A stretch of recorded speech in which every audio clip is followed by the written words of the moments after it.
There we go. Episode 586, No Laugh Track podcast here in Minneapolis, Minnesota at Acme Comedy Company. I am Justin Severson here talking with a gentleman who has been on this podcast. I looked it up. I think this is accurate. 9 times previous to today. Yes, sir. That's much higher than I would have guessed. That is the face, if you're watching, and the voice of Costaki Economopoulos. Appearance number 10 today. Oh, my goodness. I know. We were just talking about gambling. I would have had a much lower over-under on that one. That's impressive. Yeah. In fact, of course, I listened back to last time you were here, and first of all, where were you? You haven't been here for a couple of years. You're like on a yearly. Yeah, it's a little longer than some of the other gaps. Yeah. Last time we did it was New Year's week 2022. I was going to say New Year's. Yeah. Right. Okay. Yeah, that's 2 years. That's about right. That's about right. Yeah. Well, here we are again. I listened back to it, and the last thing we said was we jokingly said we're going to get jackets for 10 years. Oh, where's my jacket? Here's the thing. I literally listened to that, like the last 10 minutes of our last podcast on the drive over here.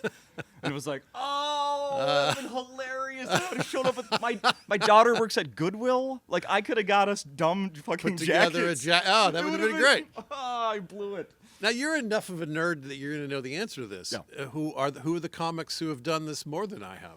Oh, yeah. Well, Tim Slagle, of course, Okay. because, you did one with, connected to him once you did the Crash and Burn. Yes. Right? Yeah. Oh, so he can kind of do 2-ish a year-ish? He's like the only one, really, who gets 2 a year. I got you. Because he gets his own headlining week and then the little Crash and Burn. Right, I tell people, you need to come up with a gimmick like he has that gets you the extra week here. I want to come back and do that again. That is one of comedy's greatest experiences. Yeah. Does he do repeaters eventually? I think the only times there have been repeats is when they needed last-minute fill-in. Right. When someone, like our buddy Brian Miller. I think he's done it more than once. It's sort of like a I would fill-in. love to do that. Yeah. I'll have to call Slagle. Yeah, it's such a good event, and obviously the comedians love it. Now, what the listening audience doesn't know is that I was on stage for 40 minutes last night while there was a shadowy figure taking notes by himself off to the side. And then I finally, towards the end of the show, was like, "What's going on with you? Who are you? What are you doing? What are you scribbling?" And it was you. It was me. And okay, so I have a lot to say about that. I have 20 more minutes. No. That immediately brought me back to the first time that happened when it was Nick DiPaolo called me out, and I was sitting a little bit closer. Oh man! And we hadn't met before. Oh, and DiPaolo is not subtle. Oh my God, I felt so awful. I'm like, here's the podcast, and we're gonna talk tomorrow, and I'm just taking notes. And he's like, I thought you were stealing my jokes, man. I'm like, no. Right. Oh my goodness, I have a DiPaolo moment like this. I was at the Super Bowl media stuff, running around pitching my segment, All Pro Lines, to radio stations. I do this football-driven, radio segment, Yep. and DiPaolo was there doing an interview, and I pitched my segment to his producer, and I see the producer walk over, and I see DiPaolo listen to him, and then grimace and go I could see him go no fucking way or whatever, and then he looks over and we make eye contact, and I'm like, yeah, maybe a different time. Oh no. Has there ever been a follow-up? And I don't think he realized it was me, and we know each other a little bit. Okay. So it was like he softened when he realized it was me, but we still didn't do it. We still didn't do the segment on the air. Would this have been the current show that he's doing? Because he's doing a very right-wing podcast right now. Oh, no, I didn't know that. I'm not Yeah. surprised to hear that, but I didn't know that. No, he was doing something sports related at the time. No. That's why I was at the Super Bowl. Okay, Yeah. Well, I mean, he's exactly what you think he is. He is a harsh, hilarious, brilliant writer, character. The day after that happened, we did the podcast, and I had been told he didn't have a lot of time. It was like, keep it tight, half hour. That was back when we did, closer to an hour of the podcast. And a half hour into it, I said, I was like, hey, I'm looking at the time, and I was told I got to cut you loose here. He's like, come on, man, we're having a great time. So we did a whole hour. Yeah. Yeah, it was yeah, awesome. he's a menschy, dude, he's like a guy's guy. Yeah. Right. Yeah, it was very cool. So I have to tell you, Costaki, then on my drive home yesterday, I was like, fuck. Did I throw him off by, having him see me? Oh, no. I'm not doodling. I'm literally... This is what I wrote while you I guys were on can't stage. believe that's really doing some homework. Yeah. I'm impressed that you did it. I have No, years worth of 2 or 3 sheets I of paper. didn't. It wasn't a thing. I couldn't see your face, and I did see you making notes a few times, and I was like, "What is that guy doing?" I was just I was more curious than anything. Did you think it was someone stealing your jokes? No, I didn't think that. I thought it was someone. I thought it was like a comedy nerd. You know, Well, like yeah, okay, you were right. yeah. So I was right. Yeah. Check. And This place has always been so kind to comedy nerds. I thought it was like maybe an open micer who was a fan, Sure. or like some Sure. oddball who like came in and like people like take score at a baseball game. I thought it was like the comedy nerd version of that. look, that one, yeah, I'm doing the, yeah, I'm keeping book. Yeah. Is that what I don't even know the lingo. Yeah. Do it right down the balls and strikes. Right. I wasn't a great, you're going to be shocked by this. I wasn't the best baseball player. So I spent a significant amount of time on the bench learning how to keep track of how all my friends were doing while they're in the game. Oh, right. Yeah, so okay. All right. You I get got good at that when you're around baseball and not playing. And certainly know what the term is for it. Well, anyway, it's great to have you back. Happy to be here. It's absolutely great to I have you love back. this Last night place. was fun. Not the biggest crowd last night, but holy cow, it was a fun one. Yeah, I agree. Per capita, they were crazy great. Uh-huh. They were like responsive, and there was a warmth in the room that was like, it was so nice to come back to this place and feel that again. You know? I mean, we had a snowstorm overnight the night before here in Minnesota. I think people, you leave your house and you get somewhere, you feel like you've accomplished something. right. You know? Yeah, we had some characters over here behind where you were, and Yes. and some very nice, like, it was like a little bit of we had lots of the demos of American society represented. There was an older couple Yeah. that was really into the show. Uh-huh. And there was like a family kind of gathering. It was cool. It was a nice mix of people that were in here. Now I have some questions for you. Are you still living in California? Yeah. In LA still? Yeah, at least 18 more months while the big kid is in high school. Okay. So after that, we're free to make up our own minds. But for now, we're locked in. We're there. We're good. Did the wildfires have any effect in your life? Not really. I mean, we were lucky. We had one night of sweating it out because there was a new one that was up in the hills, not really close to us, but close enough that you wince and worry about it. Sure.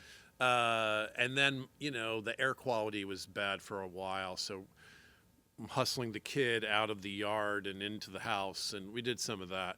I had two comedy friends who lost everything, including Pete Lee. Oh, Pete Lee, yeah. Yeah, and Barbara Oliver, who was a friend of mine from way back when I started in Athens, Georgia. But personally, it was not a thing. Yeah. We were lucky. Yeah. Yikes. How much comedy you been doing the last year? I'm still on the same like crazy dad schedule, where it's like I've got the kids every other weekend. Okay, yep. And I try to book all the other ones. And then, when I'm home, I'm doing radio and writing and booking and hustling, but I'm only on the road like 2 long weekends a month. So when I was looking stuff up to talk about with you today, I was very surprised to search your name, and then a story about your daughter came up. Yeah, that was a funny situation. How do you feel about that? It was People Magazine, just to make sure we're talking about the same thing here. Right, And yeah. Just not some other thing. Yeah, there was a little bit of a panic in the family that morning. So it was a surprise to everybody. Nobody called Ava or Caroline or me or anyone. And it was clearly, if you take a look at it, it's clearly an AI article. That's what I imagine. Where they like went through and grabbed like one factlet from this and one piece of that, and they just wrote an article about my 16-year-old. Put together a story based on some of your Instagram pictures. It's clearly what it looked like. Yeah, it was really weird because it's creepily written because it's a computer-generated something. That's how it looks to me. They enjoyed a dinner at blah blah. Right, and they didn't interview any of us or ask. It was just like an article about Caroline Ray's kid. So and there was one beat in there where it suggested that Ava was raised mostly by her mother. Yes. And I'm like, well, I mean, I was momentarily offended. that couldn't have been any less true. But Yeah, I that's what know. you come to realize happens with these kind of articles. No one's researching them. No one's trying to get it right. They just throw it together. Crazy. I know. Who noticed it first? Well, Caroline called me and goes, hey, I didn't do this. I didn't know it was happening. There's an article about Ava. I don't love it. I wanted you to know. But mostly we were worried that Ava would be upset. Yeah. But she's been in and around show business enough that she was like, it's fine. And so once we realized she didn't care, it became like a joke amongst her friends. We're pulling it up and teasing each other, you know. But it wasn't a thing, you know. It's like, No, all right. I don't even. I'm going to assume that there's still a print version of People magazine. But was that only online, or was there like you could go buy a copy and her pictures? Oh, I don't in know. there? I never didn't follow up on that. I have no okay. idea. I don't know the answer to that. Huh. Yeah. At one point, when she was born, we actually were mid-negotiation on whether or not to sell the photos, her newborn photos, to people. We thought, well, we'll make whatever. I think it was $30,000. What? They're like, we'll have college fund before she even, like, you know, is a month into her life. Like, why not? Who cares, right? And then Amy Poehler's kid was born. And we got bumped. Come on. That's the true story. A more famous baby showed up. Since then, has People done a follow-up with that baby? That's a good question.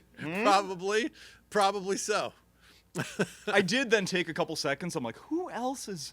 And there was one that, like, another one down was like Rod Stewart and his 8 children.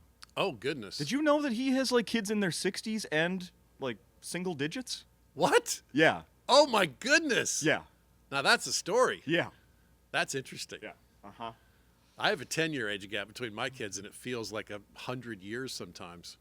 I can't imagine I know. having people who are grandparents and single-digit kids. Well, let me remind you, I have 18, 16, and 5, so same 11 years. Oh, yeah. Mm-hmm. Oh, that is a big Yeah, range. I have an adult and Yeah. a pre-K. That's right. It is hard to find things that are entertaining to the full range at the same time. Oh, I mean, yeah. Yeah, that's almost impossible.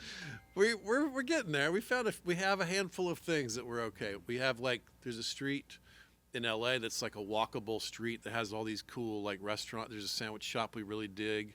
We can all be interested in that situation. Yeah. The beach has appeal for all the parties. I saw you brought everyone to Greece. Greece, everyone loved Greece. Of course, yes. That was an easy one. Win, win, win, win, win. Yeah. That was awesome. Who did you visit family when you went? You still have family over there? Is there Yeah, anybody? since I was a little boy, my family has a tradition of trying to go to Greece every other summer. Okay, that's right. That sounds familiar now. When I was little, we would go for like 6 weeks, and we would stay with the grandparents, and we were there. It was like this giant summer thing.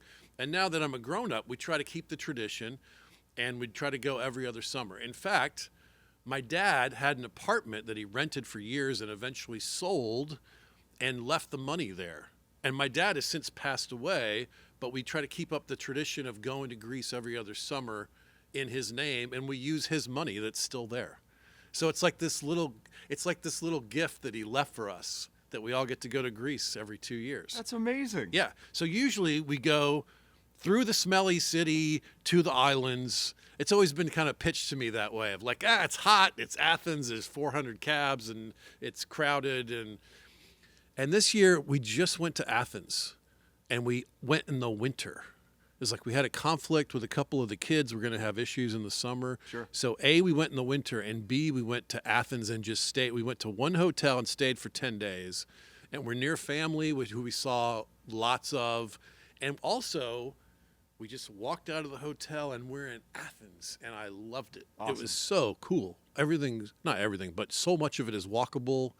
And it's a beautiful international city with tourists from all over Europe, mostly European tourists, Yeah. and Asian tourists and other tourists too. But it's so cool to just be in Athens. I really loved it. If you took me there, what's the first thing you'd show me? It's all about the walking around and eating. You eat outside, and it's a cafe culture. Sure. Greeks will just sit and have coffee for 2 hours with their friends outside and hang out and just talk about whatever. It's mostly that. To me, that's the appeal. Now, of course, you see the Acropolis and you go do a couple of other like key things that I would scoot you to doing. Sure. But it's mostly the Southern European outdoor eating and chilling culture. Sounds all right. That's the best part of Greece for me. That sounds all right. Yeah. I'm in. Good. I'm yeah. in. When are we going? So, I'm 99.9% sure I've never seen this before and brought it up to you, but I found a really old story that involves you online. I'm going to start reading it, and you just tell me when you remember what this is. Ready? I think so. The headline. Well, no, I'll just skip that. I'm not going to give you the headline. Television offers a big payday. But it's not the fortune that some imagine. Comedy Central routinely offers $15,000 for a half-hour special. Oh. And they can take a year or more to develop. Even as well-known comics get modest fees, relative unknowns can do very well in the right field. Buzz Sutherland may not be a household name, but he pulled down $350,000 last year, with his largest source of income coming from the lucrative college circuit. I got it. This is the New York Times article. Yes. Yeah. Yes. Years ago, the New York Times called me, and they were doing a story about the different ways that comedians make money. And not only did they involve me, they made me the road guy. Yeah. I was the representative of the road comic. The road warrior. Road warrior, okay. They also got my assistance in finding the college guy and the cruise guy. Those were buddies of mine. Oh, no kidding. Yeah, so, and then they had the TV guy, they had all these different sort of subcategories of comics. So I got to represent what to me has always been the main backbone of comedy is the road guy. Absolutely. Right.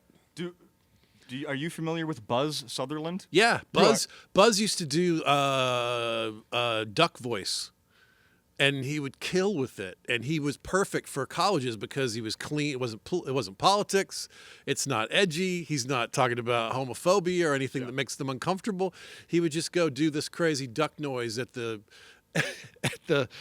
they have these like events where you go and the college kids are there and it's a showcase and you see a few different acts and then you get to pick them and you go meet them in the booth and you sign up.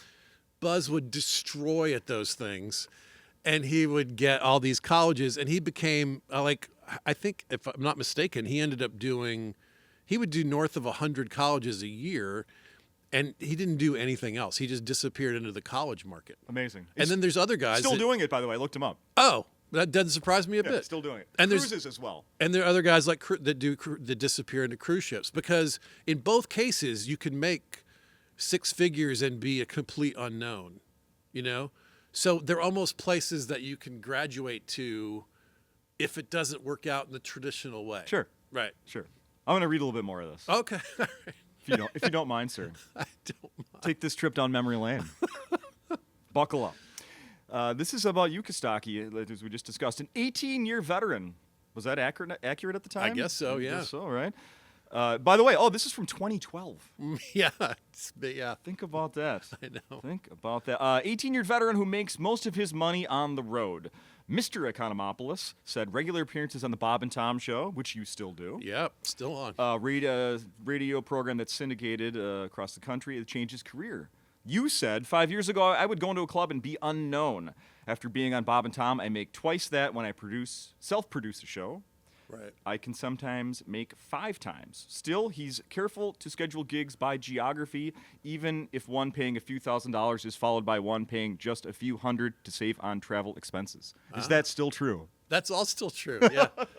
It's most of the gigs I do are self-produced. I'm running around, I'm doing breweries and weird little theaters and the side of a nightclub. I'm like the low-rent... I don't know. There's a few of the guys who've been doing this sort of thing. What's his name? I'm blanked on a couple of the names. Anyway, I've been doing this for years. It's been great. I love it. Do you remember what they listed as your annual salary? I think this is I never talk money with comedians. That's what's interesting about it. That's part of the reason that they chose me, because I was willing to discuss it. And this is why never comes up, because it's private. Comics are so worried about money, and I think we do ourselves a disservice, because when we don't talk to each other about money, I've heard this angle before. We're shifting the power back to the people who do the booking. Mm-hmm. So there's at least a small circle of comics that I'm super open with money, and like, hey, I made $2,000 at this thing, and if you do this, you can. To this day, you still are. Yeah, I try to. Awesome. I try to do that when I can for the purpose. What is the number in there? $92,000. Well, that sounds like a lot of money. Now, here's the thing.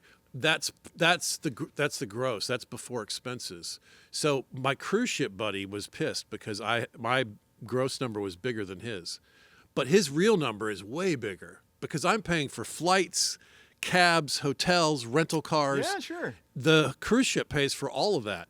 Plus, I'm dealing with I have to advertise the gig and put the gig together and build the thing. Sure. There's a lot of hidden costs and headaches in that number.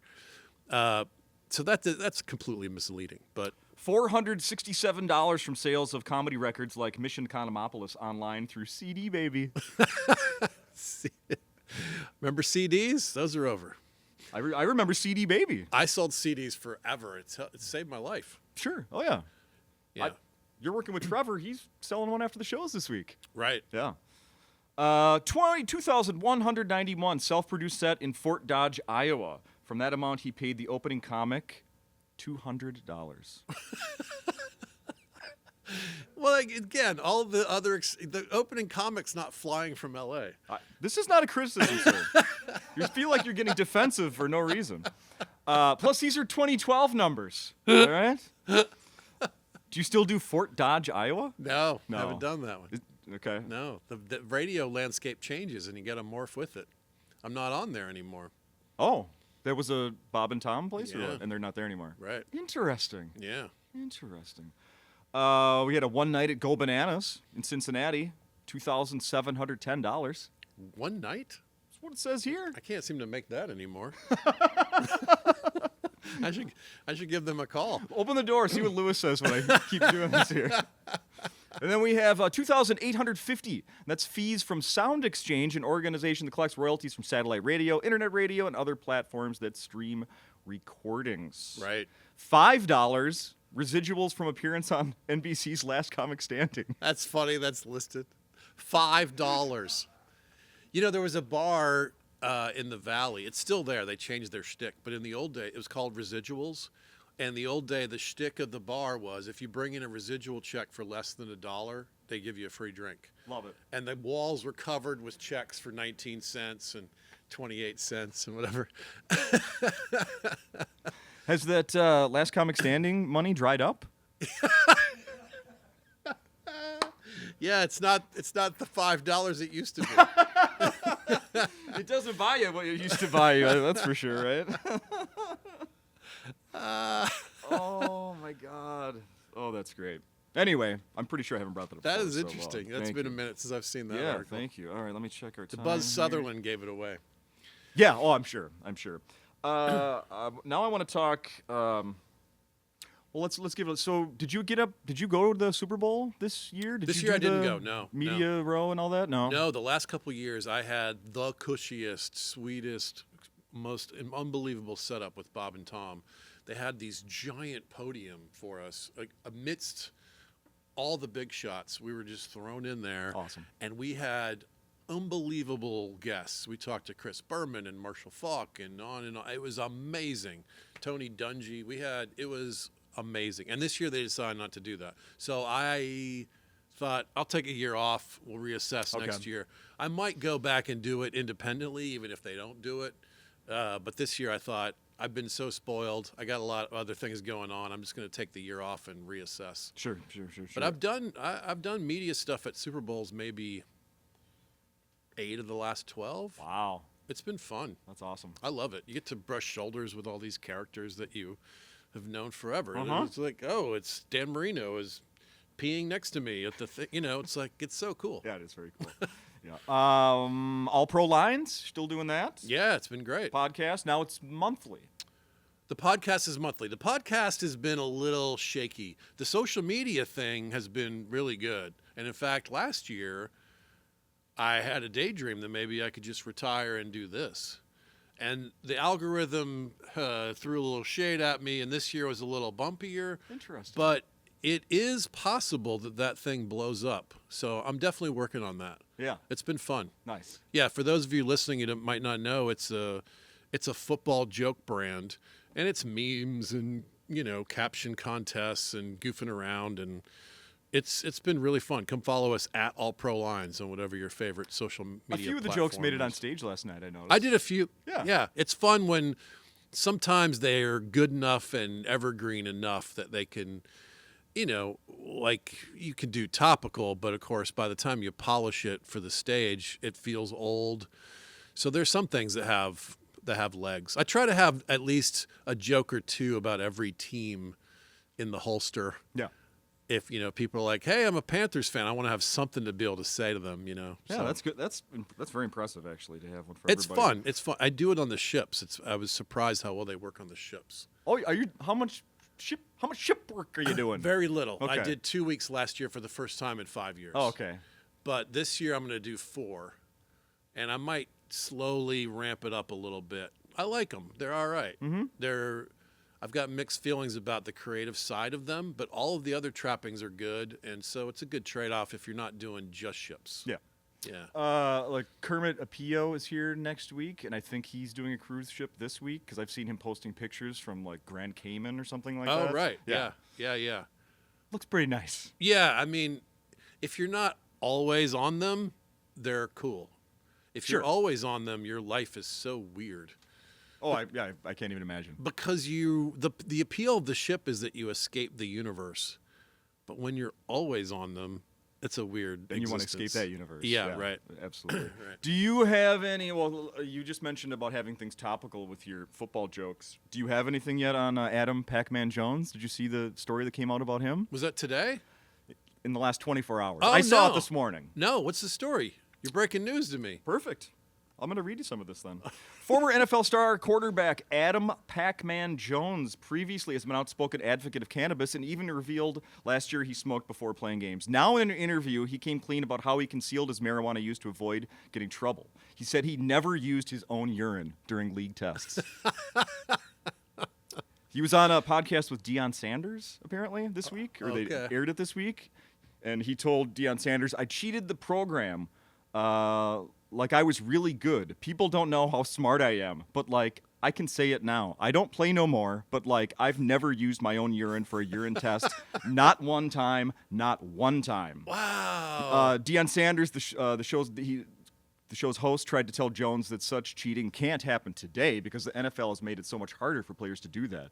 And then he said, oh yeah, it can happen today if you know what you're doing. Don't say it can't happen. Pop, don't say it can't happen. He's a character. He was great. I got him to do that when a couple of years we went around and had Big Shots read us some of the jokes that I had written. Love it. And then we would splice it together, and it would be, whatever, all these different characters, Yeah. Mike Florio and Pac-Man. And Pac-Man was willing to do the darker ones that were mean. Like, he had no problem making fun of the other teams or whatever. Oh, Most of them are very, hesitant to, they don't want to do an anti-Tom Brady joke or whatever. Sure. Pac-Man did whatever. Love it. Yeah, he was great. Love it. And Marshawn Lynch is like an actor now. Have you seen this crap? He didn't even speak before. Right? Yeah, right.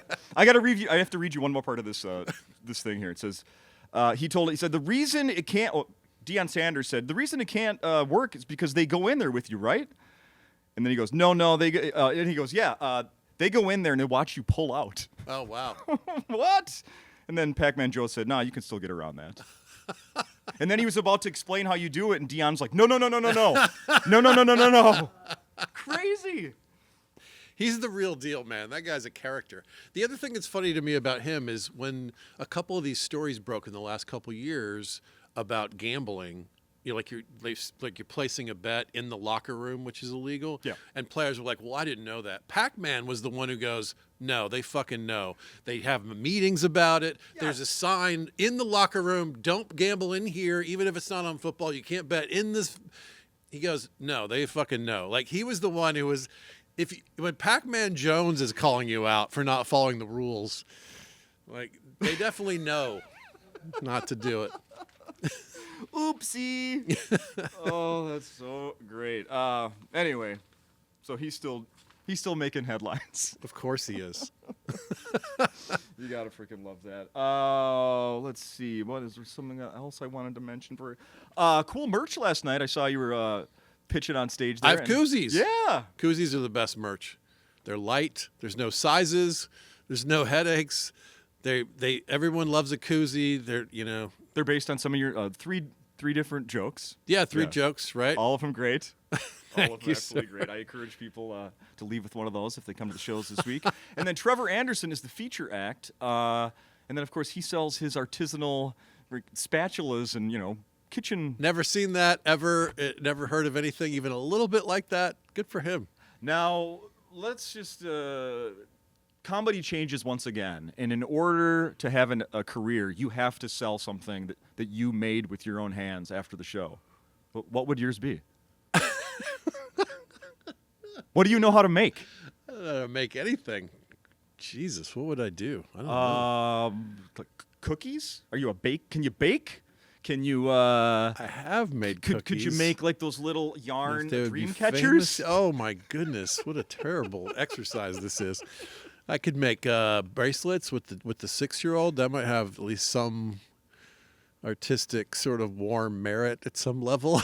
I don't know. You don't know. All right, fair enough. Well, I What got would one I more question do? for you. Such a So funny. Chad Daniels was here last week. Had a beer that was he had his name and likeness was on a can of beer for an amount of time that I've since found out, Brandon, that company that they went out of business. Did you know that? They stopped making it, yeah. I went to the liquor store a couple weeks ago looking for the Dad Daniels beer. They don't make it anymore. I That's looked it up. Company completely went out of business. That's not a very good measure of Chad's branding. No, powers. it was good beer. Not only did they, It was really good beer. not only did the beer sales slump, they're gone. They're out of business. Once we put a picture of Chad on our beer, that was it.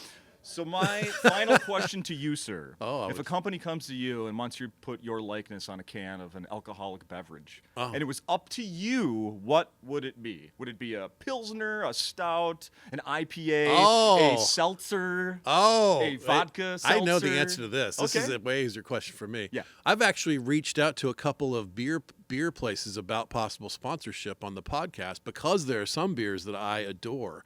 I would definitely want it to be on a bourbon barrel-aged stout. Okay. That's my current favorite beer. Usually they're really dark and thick and syrupy. Sometimes they have notes of coffee or chocolate or vanilla. It's beer they put it in the bourbon barrels and they age it in there, which not only gives it a rich sort of taste, it cranks up the alcohol content. I was going to say, they're pretty strong. Yeah, I actually had about a 7-10 year period in my life where I didn't drink much beer because of the practical implications of having to pee all night. I didn't like waking up to pee. Tell me about it. But when I found these beers that are 11, 12, 13%, I'm like, oh, now they're like a glass of wine again. Yeah. So you drink like 2 of those. It's about 5 beers worth of beer, but it's only 2 beers worth of liquid. Now I'm back. So that's definitely what I would pick. You've convinced me to stop at the liquor store in the next few days and get some. I I'm forgot how telling good you. those are. Yeah. It's great I will very often drink 1 beer. But it's 2.5 beers worth and it's 1 bottle. Like I just will sit and do a little writing late at night once I put the kid to bed and I'm like, grab 1 Dragon's Milk, whatever. Like, oh, it's perfect. I knew you would have an answer for this because I've seen you like on Facebook. You'll like I don't know if I haven't seen you do it recently. I guess, but like you'll post pictures of some of the beers that you have. Oh, right. On hand. Yeah. I even once tried to get you to join that one app where you like Yes! rate them and everything, and I've stopped doing it. It's a little much for me, but I like the Same. idea of it. I'm definitely a beer fan, and I love that I can I travel for a living. I'm like, oh, I'll have the New Mexico version of whatever this is. Yeah, absolutely. I love that. Yeah. I'm a fan. And to tie it into Acme, Fulton Lonely Blonde is such a delicious beer, and that's what I always drink here at Acme. I saw it last night and I haven't had it, so I will have it tonight. Oh, what'd you say? Mango Cart. Mango Cart is what I had last night. That's a California beer, which Those are I pretty love. good. Yeah. Those are pretty good. Lagunitas is another one they have here at Acme. I like. As Oh well. yeah. IPA. Yeah. Huh? All right, sold. Sold. All right. I think Thanks. that's it. Thanks, buddy. How are the one final question? Will Kirk Cousins ever start an NFL game ever again? Oh yes. Yes. Yes. He's a workman. He's one of those guys that will do it as long as they let him, I think.